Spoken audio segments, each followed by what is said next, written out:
नमस्ते बच्चों। आज हम 5वीं कक्षा की 10वें पाठ का अध्ययन करेंगे। पाठ का नाम है गड़ा धन। गड़ा धन यानी जमीन के अंदर जो धन यानी पैसा छुपा के रखा रहता है उसे गड़ा धन कहते हैं। एक सुंदरपुर गांव में रामदीन नाम का एक किसान रहता था और उस किसान को 4 बेटे थे। रामदीन खुद बहुत परिश्रमी था, बहुत मेहनत वाला था। हर दिन वो खेत में मेहनत करता था, लेकिन उसके जो बेटे थे वो बहुत ही आलसी थे, कुछ भी काम नहीं करते थे। हर समय इधर उधर घूमते रहते थे, अपने दोस्तों के साथ बैठकर गप्पे मारते थे। रामदीन उनके इस अल्लड़पन यानी आलसी स्वभाव से बहुत ही परेशान था। वो हर दिन सोचता था कि अपने बेटे भविष्य में कैसे करेंगे। उसकी चिंता उन्हें सताती थी। वह दिन रात यही सोचा करता था कि बेटे अपना पेट कैसे पालेंगे, अगर काम नहीं करेंगे तो ये खाएंगे कैसे, पैसे कैसे कमाएंगे, मैंने जो भी पैसे कमा के रखे हैं वो कितने दिन तक इनके काम में आएंगे। जब तक ये खुद नहीं कमाएंगे तब तक इनका खाना पीना ठीक से नहीं होगा। एक रात वह इन्हीं विचारों से खोया था। रात में सोया तब यही सोचता रहा कि अब बच्चों का क्या होगा। तभी उसकी पत्नी यानी उसकी बीवी उसे कहने लगी कि आप क्या सोच रहे हैं। तभी रामदीन ने बताया कि अपने बेटे कुछ भी काम नहीं करते, अब इनका क्या होगा। तभी वो बोली कि मेरे पास एक उपाय है, मेरे पास एक सुझाव है।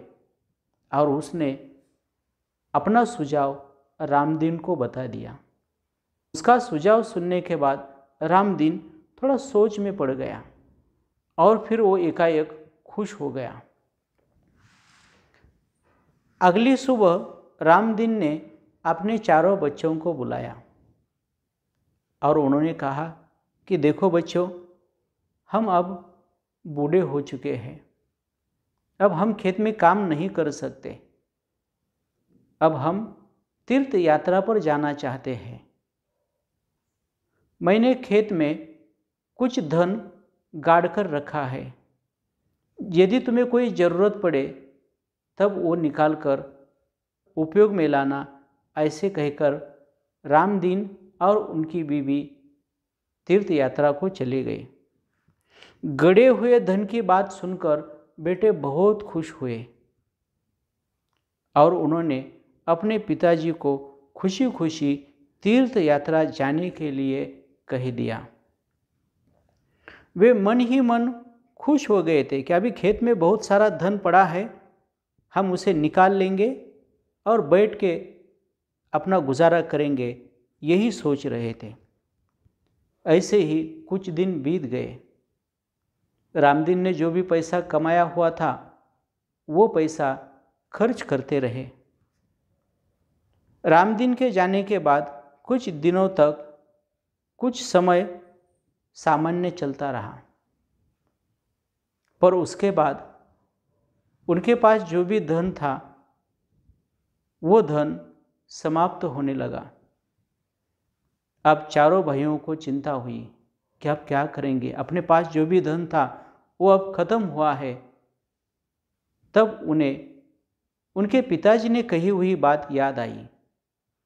रामदीन ने उन्हें कहा था कि मैंने खेतों में बहुत सारा धन गाड़ कर रखा है, जब तुम्हें ज़रूरत पड़ेगी तब तुम उसे निकाल लेना।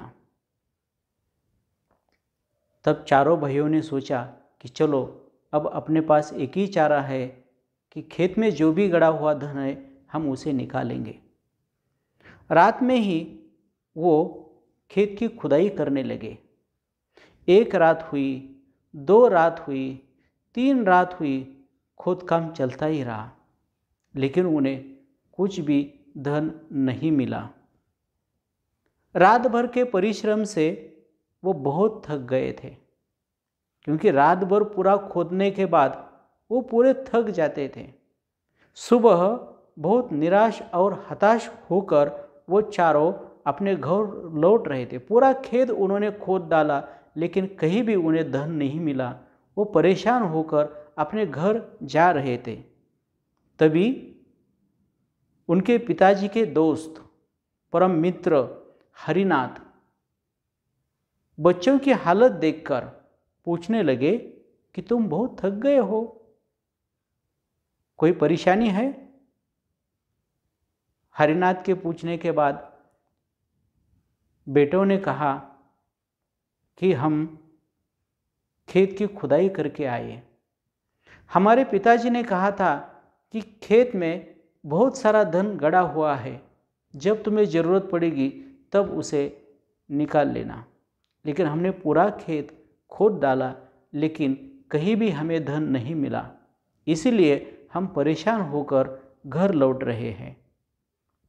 तभी हरिनाथ ने उन्हें एक सलाह दी, अभी तुमने खेत तो खोद तो डाला ही है, तो फिर तुम एक काम क्यों नहीं करते? उस खेत में आप कुछ बीज बो दो। उनकी ये बात सुनकर उन्हें भी अच्छा लगा, चलो ठीक है, हरिनाथ जी ठीक कह रहे हैं। फिर उन्होंने खेत में बीज बो दिए। खेत में नन्हे नन्हे अंकुर निकलने लगे। अब बीज बोने के बाद खेती की बहुत ही मशागत उन्होंने पहले ही की थी। फिर वो धीरे धीरे धीरे वो अंकुर ऊपर आने लगे। उन चारों के मन में बहुत उत्साह हुआ, वो सब आनंदी हुए, उनको बहुत ही अच्छा लगा। उनकी फसल बहुत अच्छी हुई। उन चारों ने उस फसल का पूरा ध्यान रखा। वो हरिनाथ काका को बार बार धन्यवाद देते रहे। अगर हरिनाथ काका ने हमें ये बताया नहीं होता तो आज हम भूखे मर जाते थे, लेकिन उन्होंने हमें बहुत ही अच्छी सलाह दी, इसीलिए आज हमारी फसल बहुत अच्छी आई है। जब पूरी फसल आ गई तब उन्होंने उसे बाजार में बेचने के लिए जाने की तैयारी की। तभी उसी समय रामदीन और उसकी बेबी तीर्थ यात्रा से लौटकर वापस आए। अपने माता पिता को आते देखकर उन्होंने अपने माता पिता के चरण स्पर्श किए और गाड़ी में जो बोरियां थी फसल की, वो बोरियां उन्हें दिखाई। उन बोरियों को देखकर रामदीन ने कहा, अब तुम्हारे समझ में आया कि खेत में कौन सा धन गड़ा हुआ था?